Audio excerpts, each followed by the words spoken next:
Hari Om Tat Sat. Welcome to Swami Jyotirmayananda Society, our journey to self realization. Please subscribe for the mystical meanings and to enjoy daily satsang. We are currently exploring the book Advice to Householders, authored by Swami Jyotirmayananda Maharaj, narrated by myself, Swami Nikhilananda.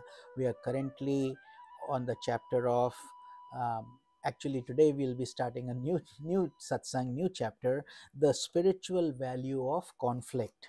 And we had just talked about integral yoga in yesterday's satsang, karma, bhakti, jnana, dhyana, action, devotion, meditation, and wisdom.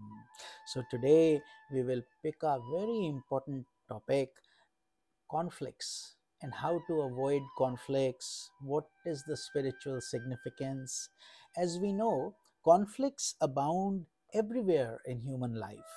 There are conflicts among various religions, each asserting that their system is the only way to God and criticizing others. There are conflicts among various philosophers and philosophical views, each upholding his own system as the best while minimizing others or worse, criticizing them. There are conflicts in human relationships and in society. You expect to have sunshine, but God arranges to have dark clouds in the sky. Conflicts of different types arise at every step of life. Conflicts are everywhere in our daily life. Often, an aspirant develops the idea that if life were without conflicts, things would be wonderful. An idea that in itself creates conflicts in the mind. Deluded by that faulty understanding, many aspirants go on looking for a perfect situation where conflicts do not exist. Some even look for that type of setup in some remote places such as the high Himalaya caves, etc. And many adopt different types of spiritual systems, some becoming ascetics, observing fasts, or undergoing severe disciplines of the senses, or observing mona or silence for a long time. But if you were to objectively reflect upon the value of conflict, you would realize that there would be no spiritual progress if there are no conflicts. Conditions of conflict provide resistance, and resistance is needed for a stronger movement, just like you need resistance to build muscles. You pick up heavy weights. If a person were given all favorable conditions in life, he would become like a jellyfish, having no muscles, no strength, and a cramped spiritual movement. At times, your views are criticized. Not only are you criticized verbally, but also subjected to physical misery. You must not despair. You should not think that these situations of conflict have nothing but negative value for you and that you would have been much better off without them. Reflect upon the example of great men. History is replete with such great examples. Jesus was not only criticized but subjected to crucifixion, and yet he accepted all this with a spirit of resignation to the divine will. Socrates was given poison, and he accepted it with a poised mind. These are just a few examples of how great men continue to tread the path of righteousness unaffected by conditions of conflict. Rather, in their case, these conditions prove to be a blessing in disguise. Such are the people who become immortal. Even today, people talk about Socrates and admire his courage and Christianity spread everywhere due to Christ's acceptance and forgiveness. It is important to understand that you cannot live your life without conflicts. If you take a bucket of water out of a quiet lake, the surrounding water immediately rushes in to fill the empty spot. The water around that area becomes in conflict and rushes in to fill the hole. Similarly, the moment there is an area of low pressure in the atmosphere, the surrounding atmosphere pushes into that low pressure region and the winds begin to blow. In the same way, nature will not allow anyone to rest in the world of time and space. Conflicts are the hounds of heaven that will follow the heels of your soul until you attain the state of mukti or liberation, in which the world of time and space is transcended. Conflicts are needed in the divine plan. Behind what appears as agitating, tumultuous, and confusing, there is a divine plan, a plan to promote peace and harmony. An aspirant, however, should not himself create conflicting situations. When you see people in harmony, do not walk up to them and start disturbing them. But when conflicting conditions arise by themselves, an aspirant must be able to sit back and not become involved or affected. He should learn to just wait and watch. And in spite of those conditions, he must continue his faith and his spiritual effort.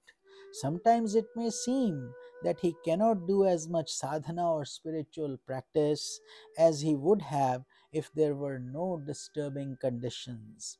But the fact is that whatever little sadhana he does in the midst of conflict has a greater value than sadhana performed at other times. For example, when you are doing mechanical work such as putting some shells together and you have to hammer a nail into a certain place, you bang on it harder, and how much strength you will decide accordingly. But where you hammer is important, not just the force, where and how. And if your hammering is in the right place, then just a little may be enough to do the job. In the same manner, it is not how much sadhana you practice that is important, but how many hours you meditate, how long you practice japa, but the intensity, sincerity, and quality with which you practice it.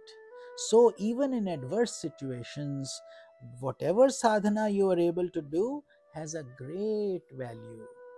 On the other hand, if you do not know the art of handling conflict, you will develop an escapist philosophy. The moment there is a situation that your ego does not like, you will run away from it, promoting a weak personality. However, no matter where you run, there will always be something lacking within yourself. There will always be something that will create new conflicts. In the course of time, situations of frustration will develop again and again. So, therefore, aspirants must learn the art of adapting and adjusting and of not becoming frustrated by conflict. Rather, they must understand that no matter where they go, if they are to evolve, God will present challenging situations. Just like in exams, you have to show the teacher that you have studied enough, therefore, you have exams in the real world also to be promoted to the next grade. Such situations are designed to cultivate willpower, to test faith, and to bring out what is good within.